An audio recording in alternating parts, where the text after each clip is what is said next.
નિલેશ કુંભાણી નામ તો સાંભળ્યું જ હશે। એ જ વ્યક્તિ કે જેના પર ભાજપ સાથે મળી સુરત બેઠકને બિનહરીફ કરવાનો આરોપ છે। જો કે નિલેશ કુંભાણી તો ગુમ છે, પરંતુ તેના પોસ્ટર આજે પણ સુરતમાં ફરી રહ્યા છે। જે કોંગ્રેસીઓ નિલેશ કુંભાણી જીતશેના પોસ્ટર લગાવતા હતા, તે હવે નિલેશ કુંભાણી ગદ્દાર, હત્યારો અને વોન્ટેડ છે તેના પોસ્ટર લગાવી રહ્યા છે। કોઈ કહે છે કે નિલેશ કુંભાણી ગોવા છે, તો કોઈ કહે છે કે નિલેશ કુંભાણી પૈસા લઈ અન્ય જગ્યાએ જલસા કરે છે। ઘરે નિલેશ કુંભાણીના પત્ની મીડિયાને જવાબ આપીને થાકી ગયા છે। આપને જણાવી દઈએ કે આ પોસ્ટર પૂર્વ કોર્પોરેટર દિનેશ કાછડિયાએ લગાવ્યા છે। બેનર એટલા માટે લગાવ્યું કે સુરત શહેરનું જે લોકસભા હતી, સુરત લોકસભા, એનું ઇલેક્શન બિનહરીફ ડિક્લેર થઈ ગયું છે। નિલેશભાઈ કુંભાણી જે કોંગ્રેસના ઇન્ડિયા ગઠબંધનના ઉમેદવાર હતા, એમનું ફોર્મ રદ થયું છે। માત્ર કારણ એટલું હતું કે એમના ટેકેદારોએ એફિડેટ કરી કે આ સાઇન અમારી નથી ફોર્મની અંદર। હવે ટેકેદારો હતા, એમના સગ્ગો ભાણીઓ, એમના સગ્ગા બનેવી અને એમના ભાગીદાર, આ લોકોની ખોટી સહી કોણે કરી? એક આ બહુ મોટો પ્રશ્ન છે। આ બેનર એટલા માટે લગાવવામાં આવ્યું છે, જ્યારે કલેક્ટર ઓફિસે આ ડિક્લેર કરવામાં આવ્યું, ફોર્મ રદ થયું છે। નિલેશભાઈ કુંભાણી જો સાચા હોતે તો કલેક્ટર ઓફિસેથી આગલા દરવાજેથી નીકળતે, એ પાછલા દરવાજેથી ચોરની જેમ ભાગી ગયા। 19,68,000 જેટલા મતદારોનો મતનો અધિકાર છીનવીને ભાગી ગયા। આજે રૂપિયાનો ખેલ પડ્યો છે। 5 થી 15 કરોડ રૂપિયા ભારતીય જનતા પાર્ટી દ્વારા ચૂકવવામાં આવ્યા છે અને આ લોકો તમામ નિલેશભાઈ મંડળીને ખરીદવામાં આવ્યા છે।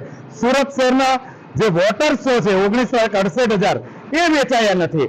એમનો મતનો અધિકાર છીનવવાનો અધિકાર આમને કોણે આપ્યો? મને એવું લાગે છે લોકશાહીની હત્યા થઈ છે।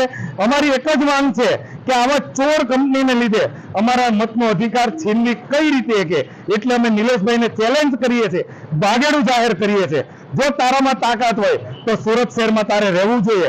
કેમ સુરત શહેરમાં રહ્યો નથી? આજે જ એમના પત્નીનો મેં ઇન્ટરવ્યુ જોયો છે। એમનું કહેવાનું છે કે આ બધી વાતો ખોટી ચાલે છે, પણ એમના પત્નીને ખબર નથી। નિલેશભાઈએ જે કીધું એ જ એ બોલી રહ્યા છે। નિલેશભાઈ જેટલું શીખાયું એટલું જ એ બોલી રહ્યા છે।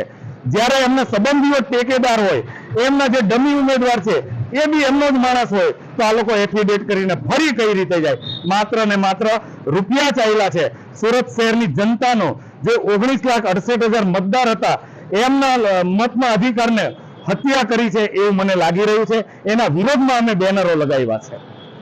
એમની વાઈફને એવું કેવું છે કે અમારે એવું કરવું હોય તો અમે ફોર્મ પાછે ખેંચી લેતે, પણ આ તો રદ થયું, તેમાં અમારું છે। એમની વાઈફ બધું જ જાણે છે। એમના ઘરે 15 કરોડ રૂપિયા આવી ગયા છે, છતાં બી એમની વાઈફ સાચું બોલવા તૈયાર નથી। એમના વાઈફને આપણે શું કહેવું? પરંતુ સુરત શહેરના નહીં, પણ આખા ગુજરાતના લોકોએ, આખા ભારતના લોકોએ આ ખેલ જોયો છે। હું એમ કહું છું, હું આ વિસ્તારનો મતદાર છું, મારે મત આપવો છે। મારે ગુજરાતમાં જ્યારે 7 તારીખે મતદાન છે, મારે મતમાં ભાગ લેવો છે। હું કોને મત આપું? મારો મત નિલેશ કુંભાણી જેવા હલકટ લોકો વેચી કઈ રીતે કે ક્યાંક ને ક્યાંક સોદો થયો છે। એમના વાઈફને ખબર છે।